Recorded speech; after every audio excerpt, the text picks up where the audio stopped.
నమస్తే తెలుగు వన్ న్యూస్కి స్వాగతం. కిలార్ నాగార్జున గారు ప్రముఖ రాజకీయ సామాజిక విశ్లేషకులు ఉన్నారు మనతో. నమస్కారం నాగార్జున గారు. నమస్తే గోపి గారు. ఎలా ఉన్నారు? చాలా రోజుల తర్వాత వచ్చారు. బాగున్నామండి, మీరు బాగున్నారా? బాగున్నారు సార్. చాలా థ్యాంక్స్ అండి వచ్చినందుకు. ఈరోజు మనం చర్చించబోతున్న అంశం రఘురామకృష్ణరాజు గారు. ప్రస్తుతం ఆయన డిప్యూటీ స్పీకర్గా ఉన్నారు అసెంబ్లీలో. ఆయనకి కడుపు మండిపోతుంది, నేను అడుగుతున్నా అని ప్రశ్నిస్తున్నారు ఆయన. ఎందుకు సునీల్ కుమార్ విషయంలో ప్రభుత్వం ఇంత జాప్యం చేస్తుంది? సునీల్ కుమార్ విషయంలో ఈవెన్ ఒక నటి కేసు విషయంలోనే 3 ఐపీఎస్లను సస్పెండ్ చేశారు కదా. నా కేసు విషయంలో ఎందుకు సునీల్ కుమార్ని సస్పెండ్ చేయలేకపోతున్నారు? సునీల్ కుమార్ A1గా ఉన్నాడు ఇక్కడ. సరే, ఇంటెలిజెన్స్ చీఫ్ని ఆ కేసులో సస్పెండ్ చేశారు, ఏదో ఒకటి పర్లేదు, సంతోషం. సునీల్ కుమార్ని ఎందుకు చేయలేకపోతున్నారు? ఇతన్ని ఇక్కడ సస్పెండ్ చేయకపోగా అతను కనీసం ఆఫీస్కి వచ్చి సంతకం పెట్టమన్నా పెట్టడు. అక్కడ చర్యలు లేవు. ఎక్కడో తిరుగుతూ ఉన్నాడు, అక్కడో ఎక్కడో గోల్ఫ్ ఆడుకుంటూ తిరుగుతూ ఉన్నాడు అని చెప్పి ఆయన ఆరోపణలు చేస్తూ, దాంతోపాటు తులసిబాబు విషయంలో కూడా, ఆ కామెపల్లి తులసిబాబు విషయంలో ఎమ్మెల్యే తులసిబాబు కోసం నేను ప్రాణం ఇస్తా అనేటువంటి స్థాయిలోకి వెళ్ళి చేయటం ఏంటి నాకు అర్థం కావట్లా అని అంటున్నాడు డిప్యూటీ స్పీకర్, మాజీ ఎంపీ. ఎట్లా చూడాలి ఈ వ్యవహారాన్ని? ఇక్కడ 2 పార్ట్స్ ఉన్నాయి గోపి గారు. ఒకటి, రఘురామకృష్ణరాజు గారికి జరిగినటువంటి అది దారుణం ఏదైతే ఉందో అది అందరం ఖండించాం. ఒక ఎంపీ స్థాయిలో సిట్టింగ్ ఎంపీకి జరిగినటువంటి దాన్ని బట్టే జగన్మోహన్ రెడ్డి గారి పాలన ఎలా జరిగింది అనేటువంటిది అందరికీ అసెస్మెంట్ వచ్చింది. ఎవరు అవునన్నా కాదన్నా ఇంత దారుణమైనటువంటి ఓటమి 11 సీట్లకే పరిమితం అవటం అనే దాంట్లో అది ప్రధాన భూమిక. ఎందుకంటే ఎవ్వరూ గొంతు విప్పడానికి ధైర్యం చేయనటువంటి స్థితిలో మొట్టమొదట ప్రభుత్వానికి వ్యతిరేకంగా గళమిప్పింది రఘురామకృష్ణరాజు గారే. ఏదో ఆయన రచ్చబండ ద్వారా రచ్చబండ అనేది తర్వాత వచ్చింది. అవునవునవును. తన మీద పార్టీలో జరుగుతున్నటువంటి అవకతవకలు, అధినేత యొక్క తీరుని ప్రశ్నించినందుకు గాను వచ్చిన బహుమతి ఇది, అరెస్టు, హింసించడం. ఆ తర్వాత ఆయన రచ్చబండ స్టార్ట్ చేశారు అనుకోండి. ఆయన పోరాడినటువంటి తీరు అనేటువంటిది ఏదైతే ఉందో ఒక రాజకీయాల్లో, ఆంధ్రప్రదేశ్ రాజకీయంలో ఒక మెమరబుల్ ఈవెంట్గా, ఒక బెంచ్ మార్క్గా ఉంటుంది. దాంట్లో అనుమానం లేదు. కానీ తర్వాత ప్రభుత్వంలోకి వచ్చిన తర్వాత, అఖండమైన మెజారిటీతో గెలిచిన తర్వాత అందరూ ఊహించింది ఏంటంటే 1 నెల రోజుల నుంచే, 1 నెల రోజుల లోపలే ఈ చేసినటువంటి వాళ్ళని అందరినీ కూడా లోపల ఏదో కేసులు ఇరికిచ్చేసి లోపలే చేస్తారు. తర్వాత వాళ్ళకి సంబంధించినటువంటి వాళ్ళు ఎలా అయితే దౌర్జన్యాలు చేశారో అలాగే చేసేస్తారు. ఫస్ట్ 6 నెలల పాటు అందరి మీద దాడులు జరుగుతాయి అనేటువంటిది అందరూ ఊహించినటువంటి విషయం. కానీ నా విశ్లేషణలో నేను మొట్టమొదటి నుంచి చెప్తున్నది ఏంటంటే, ప్రతిపక్షంలో ఉండి మీరు పోరాటం వేరు, మాట్లాడటం వేరు. ప్రభుత్వం అనేటువంటిది వచ్చిన తర్వాత కొన్ని పద్ధతులు పాటించాలి. ఇప్పుడు వైఎస్ఆర్సీపీ ఎంతోమందిని అరెస్ట్ చేసింది, ఎంతోమందిని 4 రోజులు 5 రోజులు జైల్లో పెట్టి వాళ్ళ కక్ష తీర్చుకోగలిగింది. కానీ తర్వాత ఒక్క కేసు అన్నా నిలబడ్డదా? కాబట్టి మీరు కూడా చంద్రబాబు నాయుడు గారు తొందరపాటుతనంతో అలాగే వాళ్ళందరినీ తీసుకొచ్చి సస్పెండ్ చేసి, అరెస్ట్ చేసి, లోపలేసి, ఆ తర్వాత అది ప్రూవ్ కాకపోతే నవ్వులు పాలవ్వాలని భావిస్తున్నారు. అంటే నేను రఘురామకృష్ణరాజు గారి గురించి మాట్లాడలేదు, ఓవరాల్గా. కానీ చంద్రబాబు నాయుడు గారి ఆటని ఎందుకు గమనించట్లేదు అంటున్నాను నేను. చాలామంది రాజకీయ విశ్లేషకుల్లో కూడా కొంతమందికి ఏంటంటే, ఇంకా అంటే రాష్ట్రం పట్ల వాళ్ళకున్నటువంటి ఆపేక్ష మూలాన్ని కానివ్వండి, అన్యాయం చేసిన వాళ్ళకి సరైనటువంటి శిక్ష సరైన టైంలో ఇమీడియట్గా పడలేదనే భావనలో ఉన్నారు. కానీ చంద్రబాబు నాయుడు గారి ఆట ఇవాళ కనుక జాగ్రత్తగా ఎవరైనా గమనిస్తే, జగన్మోహన్ రెడ్డి అనేటువంటి వ్యక్తిని టచ్ చేయకుండానే ఆయన పక్కన ఉన్నటువంటి వాళ్ళందరూ రెక్కలు కత్తిరించుకుంటూ వస్తున్నటువంటి విధానం మీరు ఒకసారి చూడండి. ఆ రోజున ఆయన చుట్టూ కోటగోడలాగా ఉన్నటువంటి ఒక కొడాలి నాని, వల్లభనేని వంశీ, పేర్ని నాని, జోగి రమేష్, ఇలా పేర్లు తీసుకుంటూ పోతే ఒక 10 మంది ఉన్నారు. వాళ్ళందరూ ఎక్కడున్నారు ఇవాళ? వాళ్ళని అరెస్ట్ చేయకపోవచ్చు, కానీ నోళ్ళు నొక్కేసి బ్రిక్ బై బ్రిక్ వాళ్ళకి సమాధి కట్టుతున్నారు. వన్స్ వాళ్ళు ఓడిపోవటం అంటేనే నోళ్ళు మూసుకున్నట్టుగా సార్. మళ్ళీ ప్రత్యేకంగా ప్రభుత్వం చేసింది ఏముంది నోళ్ళు నొక్కేసి అనేది. నిన్నటిదాకా మరి ఎందుకు ఆయన మాట్లాడారు మన పేరు నాని? ఇప్పటికీ మాట్లాడుతున్నారుగా. ఎక్కడ ఇప్పటికీ అయిన మాట్లాడుతున్నారు. తర్వాత ఇంకెక్కడ కనిపించాడు మీకు చెప్పండి. సో నేను అనేది ఏంటంటే, ఇప్పుడు రఘురామకృష్ణరాజు గారి కేసే తీసుకోండి. అసలు మొన్నటిదాకా విజయపాల్ అనేవాడే దొరకలేదు కదా.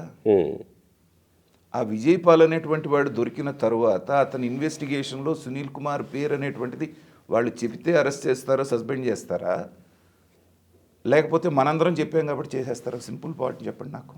మరి ఏమన్నా ఎందుకు పెట్టారు సునీల్ కుమార్ మీద? ఏమన్నా ఎవరైనా పెడతారు, పోలీసులు పెడతారు. ఎవరైనా ఇప్పుడు చంద్రబాబు నాయుడు గారిని బెట్ల స్కిల్ డెవలప్మెంట్ కేసులో ప్రూవ్ చేశారా ఇవాళ వరకు? కాబట్టి ఏంటంటే నా ఉద్దేశంలో రఘురామకృష్ణరాజు గారు ఏమన్నారు, తర్వాత వాళ్ళు ఏమన్నారు అనే దానికంటే కూడా డైరెక్ట్గా ఇతనే కల్ప్రిట్ అనేటువంటిది అందరికీ తెలిసినప్పటికీ కూడా సునీల్ కుమార్ విషయంలో అతన్ని సస్పెండ్ చేయడానికి, అరెస్ట్ చేయడానికి సరైనటువంటి ఆధారాలు ఇంతవరకు ప్రభుత్వం దగ్గరికి రాలేదనేటువంటిది నా భావన. రాలేకపోవడం అని అంటే అది రఘురామకృష్ణరాజు గారి దృష్టిలో ప్రభుత్వ ఫెయిల్యూర్. అంతే, నేను ఇంగ్లీష్లో అన్నా, మీరు తెలుగులో అన్నారు. అంటే ఏం చేయాలి? థర్డ్ డిగ్రీ ఇచ్చేసేసి జగన్మోహన్ రెడ్డి గారి లాగా వాళ్ళ పేర్లు చెప్పమని చెప్పేసి మిగతా వాళ్ళని చేసి చేయాలి. చంద్రబాబు నాయుడు గారు ఆ పద్ధతిలో చేస్తారా? ఆయన 45 సంవత్సరాల రాజకీయ ప్రస్థానం చూసినప్పుడు ఏంటంటే పద్ధతిగా వెళ్ళండి అంటాడు. కోర్టుకు తీసుకెళ్ళి ఇతను ఇక్కడ దోషి అని ప్రూవ్ చేస్తే బయటికి రాకుండా, చిన్న ఎగ్జాంపుల్ తీసుకోండి, తురక కిషోర్ అని చెప్పి మొన్న ఒకరిని అరెస్ట్ చేశారు. అవును, చాలామంది ఎందుకు వదిలేశారు ఈయన అన్నారు. అవుట్ ఆఫ్ ద బ్లూ ఎక్కడి నుంచో పట్టుకొచ్చారు, లోపలేసారు. ఇవాళ నాకు తెలిసి సంవత్సరం రోజులు వాడికి బెయిల్ కూడా రాదు అతనికి. ఎందుకంటే వీడియో ఫుటేజ్ సాక్ష్యం, అటెంప్ట్ టు మర్డర్ ఉంది కాబట్టి అక్కడ. కాబట్టి అన్ని కేసులు ఒకలాగా ఉండవు. రఘురామకృష్ణరాజు గారు చాలా సీనియర్ పర్సను, ఆయనకి చట్టం ఎలా పనిచేస్తుందో తెలుసు. కాబట్టి ఏంటంటే ఆయన ఆక్రోశంలో అర్థం ఉంది, నేను కాదంటలేదు. బాధలో, ఆవేదనలో అర్థం ఉంది, పడ్డటువంటి వ్యక్తి కాబట్టి. ఎవరికి జరగకూడనటువంటి ట్రీట్మెంట్ జరిగింది. కానీ ఒక అతన్ని తప్పితే మిగతా అందరినీ దాదాపుగా ఇది చేశారు కదా. ప్రభావతిని తీసుకెళ్ళి పెట్టారు, ఆవిడ వెళ్ళింది, అక్కడ కోర్టు యాంటిసిపేటరీ బెయిల్ రిజెక్ట్ చేసింది. ఇవాళ రేపు ఆమెను కూడా అరెస్ట్ చేస్తారు. అక్కడ కూడా అదే ఇంకొక ఎంపీ కాపాడుతున్నారని ఆయన ఆరోపణ ఉండొచ్చు. కానీ ఒకేసారి జరిగిన దానంతా ప్రఖ్యాళన చేయటం అనేటువంటిది, ఒక్కసారిగా దీని మీదే దృష్టి పెట్టాలి చంద్రబాబు నాయుడు గారు అనుకోవటం అనేటువంటిది ఏంటంటే, ఉన్న దాంట్లోనో లేకపోతే ఇందాక నేను చెప్పిన 2-3 పాయింట్ల మూలన ఇంతవరకు కాలేదు. కానీ అంటే నేను రఘురామకృష్ణరాజు గారి వాయిస్ వినపండి. కరెక్ట్, చంద్రబాబు నాయుడు గారు దృష్టి పెట్టాల్సిన అవసరం ఏముంది?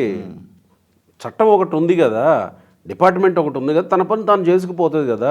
జత్వానీ కేసులో చంద్రబాబు నాయుడు గారు దృష్టి పెట్టారా? విజయపాల్ గారు ఏం సమాధానాలు ఇస్తున్నారు అనేది మీరు ఏం సమాధానం తెలియదుగా మనకి. ఏమని గుర్తులేదు, మర్చిపోయా, ఇది లేదు. వైసీపీలో పట్టుబడ్డటువంటి జోగి రమేష్ దగ్గర నుంచి అందరి దగ్గర నుంచి ఒకటే డైలాగ్ ఏం వస్తుంది, ఇది. దీన్ని ఛేదించాలంటే ఏం చేయాలి? నెక్స్ట్ స్టెప్కి వెళ్ళాలి. వాళ్ళకి లై డిటెక్టర్ పరీక్ష ఇంకోటో కోర్టు దగ్గర నుంచి తీసుకొని చేయాల్సి ఉంటుంది. అక్కడ దాకా ఇంక రాలేదంటున్నాను నేను దీంట్లో. తర్వాత ఆయన దాంట్లో ఉన్నటువంటి, ఆయన పడ్డటువంటి ఆవేదనలో అర్థం ఉన్నది దేంట్లో అంటే తులసిబాబు విషయంలో. ఇది మాత్రం చాలా దారుణమైనటువంటి విషయం. ఎందుకంటే ఎలక్షన్ ముందు మీ దగ్గరికి వచ్చాడనో, మీ విజయానికి అతను కృషి చేశాడనో ఒక భావంతో అతను ఇంత దారుణం చేసి, ఆ ప్రభుత్వం ఉన్నప్పుడు సాక్షాత్తు గుండెల మీద కూర్చొని ఆయన్ని కొట్టినటువంటి వ్యక్తి ఆయనే అని ఈయన చెప్పిన తర్వాత, పోలీసులు నిర్ధారించిన తర్వాత కూడా ఇంకా అతను పార్టీలో కంటిన్యూ అవటం, పైగా అక్కడ ఉన్నటువంటి స్థానిక ఎమ్మెల్యే నేను ఎంత దూరం అన్నా వెళ్తాను ఇతని కోసం అంటాం అనేటువంటిది మాత్రం తెలుగుదేశానికి తీరని మచ్చగా పోతుంది అంటున్నాను నేను. అంటే ఆయన అనలేదు కానీ ఆయన వేస్తున్న అడుగులు ఆ సంకేతం ఇస్తున్నాయి కదా. వెంటనే ఆయన కోసం కోర్టుకు వెళ్ళడం, పోలీస్ స్టేషన్కి వెళ్ళడం సంబంధం లేదు, ఏదో వచ్చాడు చేశాడు, ఇది జరిగిందని తెలిసిన తర్వాత నేను పక్కన పెడుతున్నాను. సింపుల్. ఒక మాట ఎందుకంటలేదు మీరు? పైగా 40 కార్లు వేసుకొని విజయవాడ ఎస్పీ ఆఫీస్, మన ఒంగోలు ఎస్పీ ఆఫీస్ దగ్గర అతను చేసినటువంటి రచ్చ ఏంటంటే, ఏ పార్టీ అయినా ఎలా సమర్థిస్తుంది దాన్ని? ఇమ్మీడియట్గా పార్టీ మీది, అధికారంలో మీరు ఉన్నారు, అక్కడ ఉన్నటువంటి అధికార యంత్రాంగం మీద అతను అవాకులు చెవాకులు వాళ్ళు పేరి, పైగా ఎంత మాట, ఎస్పీ ఆఫీస్ ఊరు బయట కట్టుకోవాలంటారు. ఎంత కండకావరం ఎక్కి మాట్లాడతారండి. సో అలాంటి వాళ్ళ మీద ఇవాళ వరకు ఎందుకు చర్య తీసుకోలేదు? గతంలో ఉన్నటువంటి చంద్రబాబు నాయుడు గారు అయితే స్పాట్లో డెసిషన్ తీసుకునేవారు. మరి ఈ విషయంలో ఎందుకు అనేటువంటిది కొంత సరైన సమాచారం లేకనా, లేదా ఎమ్మెల్యే ఒత్తిడి మూలన తలొగ్గారా అనేటువంటిది మాత్రం రఘురామకృష్ణరాజు గారు పడేటువంటి ఆవేదనలో ఖచ్చితంగా అర్థం ఉంది. ఇక్కడ ఒక ఇది నాగార్జున గారు, ఒకవేళ ఎమ్మెల్యే తనని ప్రొటెక్ట్ చేయడానికి వస్తున్నప్పటికీ ఆ ప్రయత్నాలు ఏమన్నా జరుగుతుంటే, అంటే ఎమ్మెల్యే నేరుగా వచ్చి స్వయంగా వచ్చారు కాబట్టి, అప్పటికీ ప్రభుత్వం చర్యలు ఏం ఆగలేదు కదా, అరెస్ట్ చేశారు కదా, రిమాండ్కి తరలించారు కదా, ఎవరైతే బెదిరించారో వాళ్ళ మీదకి కేసులు అయినాయి కదా, 35 మంది మీద కేసులు అయినాయి కదా. ఇంకా ప్రభుత్వం ఉదాసీనత ఎక్కడ ఉంది? కాకపోతే ఎమ్మెల్యే వ్యవహారం మీద చర్చ జరగలేము ఇక్కడ. రఘురామకృష్ణరాజు గారు అనేది కూడా ఏంటంటే ఇంకా పార్టీలు ఎందుకున్నాడు. ఓకే, ఇవన్నీ బాగానే ఉన్నాయి, డ్యూ కోర్సులో జరిగిపోయేవి. కానీ అతను ఇంకా మన పార్టీ సభ్యుడే, అది పార్టీకి మచ్చ కదా. సో ఇమ్మీడియట్గా ఇప్పుడు ఆయన మన సత్యవేడు ఎమ్మెల్యే ఒక ఆయన ఎవరో ఉన్నారు, ఆదిమూలం కోనేటి, ఓ చిన్న ఎలిగేషన్ వచ్చింది, ఒక వీడియో బయటకు వచ్చింది. తర్వాత అది ఫ్యాబ్రికేటెడ్, కావాలని అతను ఇరికిచ్చారు అనేటువంటిది కూడా వినిపించింది. కానీ ఇమ్మీడియట్గా చర్య తీసుకున్నారు కదా. అప్పుడు అది తెలుగుదేశం యొక్క బ్రాండింగ్. ముందు రాగానే పక్కన పెట్టి లేదని తేలిన తర్వాత తీసుకోవటం, ఇది విలువలు కలిగినటువంటి రాజకీయ పార్టీ చేయాల్సినటువంటి విషయం. జనరల్గా ఇప్పుడు దాకా అలాగే చేస్తూ వచ్చారు. కానీ మీరు అన్నట్టుగా చట్ట ప్రకారంగా అతనికి పడాల్సిన శిక్ష కానీ, అతను అరెస్ట్ చేయటం కానీ, నేను మళ్ళీ చెప్తున్నాను, కూటమిలో కూడా జానీ మాస్టర్ మీద పవన్ కళ్యాణ్ వెంటనే చర్యలు తీసుకున్నాడు ఇమీడియట్గా రాగానే. తర్వాత ఏంటంటే తర్వాత అవును, కాబట్టి ఖచ్చితంగా అతను ప్రూవ్ అవటం ఖాయం. అటెంప్ట్ మర్డర్లో ఉన్నాడు కాబట్టి బెయిల్ కూడా రాకుండా ఎటువంటిది, కేవలం విచారణకని పిలిచారు. అతను చేసిన హంగామా చూసి ఇమీడియట్గా అరెస్ట్ అన్నారు. కానీ రఘురామకృష్ణరాజు గారి భావనలో నాకేమనిపిస్తుంది ఏంటంటే, ఆయన అనుకున్నటువంటి స్థాయిలో చర్యలు లేవనేటువంటి ఒక ఆవేదనలో, గతంలో రఘురామకృష్ణరాజు గారు ఒక ఎమ్మెల్యేగానో లేకపోతే అంతకుముందు ప్రతిపక్షంలో అధికార పక్షంలో ఉన్నప్పుడు మాట్లాడినా పర్వాలేదు. కానీ ఇక్కడ నేను రఘురామకృష్ణరాజు గారికి కూడా చిన్న సూచన చేస్తున్నాను. మీరు ఇవాళ డిప్యూటీ స్పీకర్, రాజ్యాంగబద్ధమైనటువంటి పదవిలో ఉన్నారు. ప్రభుత్వం ఎలా పనిచేస్తుంది అనేటువంటిది మీకు బాగా తెలుసు. తెలిసినప్పుడు చంద్రబాబు నాయుడు గారు మీకేం తెలియని వ్యక్తి కాదు, లోకేష్ గారు మీకు తెలియనటువంటి వ్యక్తి కాదు. ఇవాళ మళ్ళీ మీడియా ముందుకు వచ్చి ఒక టీవీ ఛానల్లో కూర్చొని అసలు ఏం చేస్తుంది ప్రభుత్వం అంటే అది మీ ఫెయిల్యూర్ కిందకి కూడా వస్తుంది. ఎందుకంటే ఇప్పుడు ప్రభుత్వంలో మీరు కూడా ఒక భాగం. ఆవేదన అనేటువంటిది అందరం దాంతో ఏకీభవిస్తున్నాం. దాంట్లో అంటే రఘురామకృష్ణరాజు గారు ఇక్కడ మళ్ళీ భావోద్వేగంతో మాట్లాడుతున్నారు అన్నట్టు అనుకోవాలా? ఖచ్చితంగా. తనకేంటంటే అంటే భావోద్వేగాలకు అనుగుణంగా చర్యలు ఉండాలనేటువంటి ఫీల్. ఇప్పుడు తను రాజ్యాంగ పదవిలో ఉన్నాననేటువంటి దానికంటే కూడా బాధితుడు జరిగినటువంటి వ్యక్తిగతమైనటువంటిది ఏదైతే ఉందో అది ఆయన ఎక్కువ బాధిస్తుంది అంటున్నాను. బాధితుడే కదా, స్వయంగా బాధితుడే. కానీ చర్యలు అనేటువంటివి మొదలైనవి నడుస్తూ ఉన్నాయి. ఆయన అనుకున్నంత వేగవంతంగా లేకపోయినప్పటికీ కూడా నిదానంగా ఆయన టార్గెట్ వైపు వెళ్తోంది. వెళ్తున్నప్పుడు నేను అంటున్నాను, ఆయన ఆవేదన అణుచుకొని ఉండమని నేను అంటలేదు. చంద్రబాబు నాయుడు గారితో మాట్లాడండి, లోకేష్ గారితో మాట్లాడండి.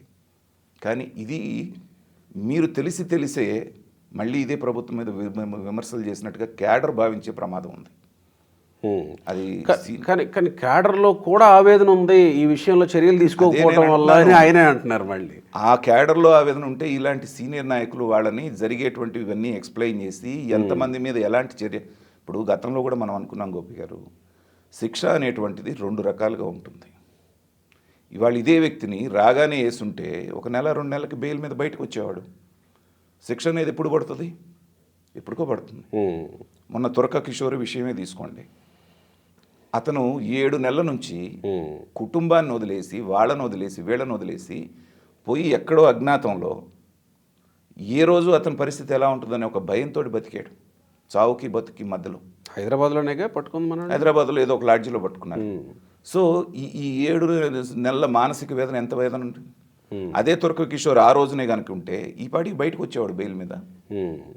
తర్వాత ఇంకోళ్ళు ఎవరో గుడివాడ నాని, కొడాలి నాని అనుచరుడు వెళ్ళి అస్సాంలో చేపలు అమ్ముకుంటున్నాడంట. దెబ్బ తట్టుకోవాలి, ఖాళీనో బోడిని, వీళ్ళంతా హీరోలాగా వెలిగినటువంటి వాళ్ళు. ఇదొక రకమైన శిక్ష అంటున్నాను నేను. ఇమీడియట్గా ఆ రోజు చేసేస్తే ఈ పాటికి బయటకు వచ్చి మళ్ళీ తెల్ల చొక్కాలు వేసుకొని తిరిగేవాళ్ళు. కాబట్టి ఆ స్థాయిలో ఉన్న రఘురామకృష్ణరాజు గారు మళ్ళీ మళ్ళీ నేను చెప్తున్నాను, ఆయన పడ్డటువంటి బాధ, ఆయన పడ్డటువంటి వేదన ఏ రాజకీయ నాయకుడు సమకాలీన రాజకీయాల్లో పడలేదు. కానీ ఇప్పుడు ఆయన బాధ్యత కలిగినటువంటి స్థాయిలో ఉన్నాడు, స్థానంలో ఉన్నారు. రాష్ట్ర పునర్నిర్మాణం అనేటువంటిది జరుగుతూ ఉంది. దానికి చంద్రబాబు నాయుడు గారు ఎంత కష్టపడుతున్నారు, ఎన్ని రకాలుగా ఆయన పనిచేస్తున్నారు అనేటువంటి చూసినప్పుడు ఏంటంటే, మన వ్యక్తిగతమైనటువంటి విషయంలో డైరెక్ట్గా ఆయనతో మాట్లాడితే బాగుంటుంది అనేటువంటిది పెద్దలు ఆయనకు ఒకటి. అంటే అంత వయసు అనుభవం నాకు లేకపోయినా కూడా నాకున్న అభిప్రాయం చెప్తున్నాను. ఆవేశపరులైనటువంటి కింద స్థాయి రాజకీయ కార్యకర్తలు ఆవేశపడటంలో అర్థం ఉంది. కానీ మీరు ఇవాళ పార్టీలో ఒక ముఖ్యమైన స్థానంలో ఉన్నారు, పార్టీలో ఒక ముఖ్యమైనటువంటి అంగంగా ఉన్నారు. కాబట్టి జరుగుతున్న పొరపాటు నిజంగా ఏదైనా జరుగుతూ ఉంటే ముఖ్యమంత్రి స్థాయిలో మాట్లాడి దాన్ని సరి చేసుకుంటే బాగుంటుంది. కానీ మీడియా వాళ్ళు ఇవాళ మీరు మళ్ళీ చెప్తున్నాను, ప్రతి మీడియా మిమ్మల్ని మళ్ళీ అప్రోచ్ అవుతుంది, ప్రతి యూట్యూబ్ ఛానల్ మళ్ళీ మిమ్మల్ని అప్రోచ్ అవుతుంది. ఇలాగే 2-3 చోట్ల మాట్లాడారు అంటే మళ్ళీ రచ్చబండ దాకా మిమ్మల్ని తీసుకెళ్లకుండా ఈ మీడియా మిమ్మల్ని వదిలిపెట్టదు. కాబట్టి జరిగిన పొరపాటుని ప్రభుత్వంతో మాట్లాడి ఒక పెద్ద మనిషిగా మీరు ఆ స్థాయిలో ఉన్నారు, ఇప్పుడు దాన్ని అలా సరి చేసుకుంటే బాగుంటుంది. తులసిబాబు విషయంలో మాత్రం నేను మళ్ళీ చెప్తున్నాను, అది మాత్రం దారుణం. ఆ వ్యక్తిని తెలిసిన తర్వాత ఇవాళకి కూడా అతను పార్టీలో కొనసాగటం అంటే ఏంటంటే రఘురామకృష్ణరాజు గారి ఆవేదనలో 100% అర్థం ఉంది.